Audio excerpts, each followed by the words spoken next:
Oi, gente, e aí? Agora a gente deixa a nossa magia um pouquinho de lado, né? E a gente vai começar a ver um gênero textual que depois a gente vai utilizar para as publicações científicas, que são os gráficos, tá?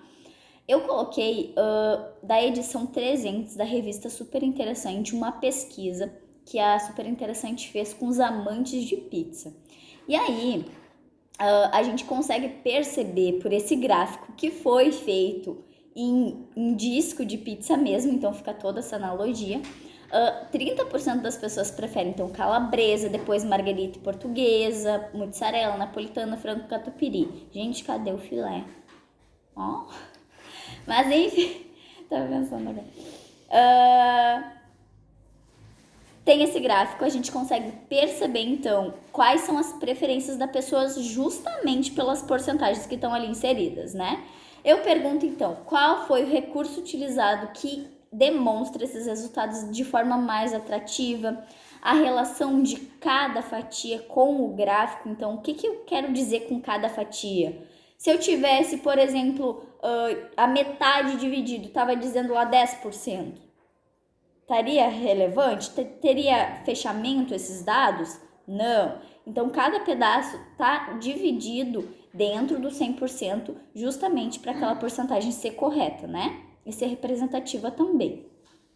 Depois também tem mais a 13 e a 4 de interpretação, né? Para vocês verem ali ler os dados, tá? Eu quero que vocês olhem o gráfico, consigam perceber sobre o que a gente está falando e façam a leitura deles.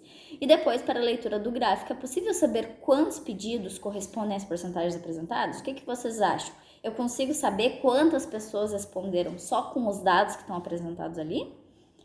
Depois, gente, eu coloco uma explicação, então, dos gráficos, tá? Que eles nada mais são do que representações visuais com umas informações. Então, elas geralmente então, vão envolver números e estatísticas. E elas provavelmente vão estar relacionadas também com algum texto, tá? Então, dentro de um jornal, de uma revista, de um artigo, vai estar lá o texto e um gráfico para exemplificar aquilo, tá? Uma forma visual das pessoas entenderem. O gráfico ele também tem as suas características próprias.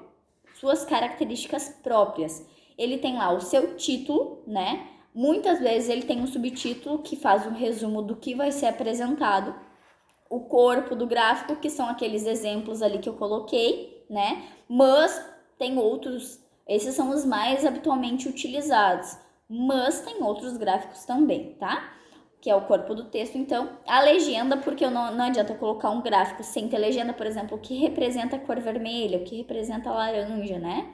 E a fonte, a indicação de onde foi tirado esse gráfico. Ou se vocês fizeram, vocês vão colocar elaborado pelo autor, tá?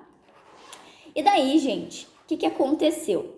Eu coloquei ali as respostas que a gente obteve dos alunos e o número de alunos que é participante de cada casa de Hogwarts, né? E aí, eu quero que vocês construam um gráfico, então, com o título, com a fonte, com tudo isso. Vocês podem escolher se vocês vão fazer em forma de pizza, se vocês vão fazer horizontal, vertical.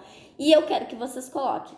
Vocês têm que fazer, então, um gráfico que vai exemplificar. 9 alunos fazem parte da Grifinória, 7 da Sonserina, 4 Corvinal e 3 do Lufa-Lufa. E daí vocês vão fazer esse gráfico e a gente vai ter uma representação visual de quantos alunos fazem parte de cada casa. E eu espero que vocês tenham escolhido certinho a partir do que vocês têm de conhecimento, de experiências, enfim, tá? Eu acho que vai fechar.